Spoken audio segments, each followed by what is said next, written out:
Reaction দেবো, এটা আমার কাজ। কিরে পুষ্পা, শুনছি তুই নাকি এখানে চন্দন কাঠের ব্যবসা করছিস? জি সাহেব, আমিও তো শুনছিলাম আপনার বউকে নিয়ে অন্য কেউ পালিয়েছে। পুষ্পা, মুখ সামলিয়ে কথা বলবি পুষ্পা।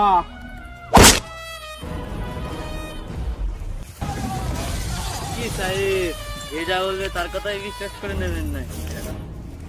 পুষ্পা, যে দোষ স্বীকার করে নে, আমি তো শাস্তি কমিয়ে দেবো।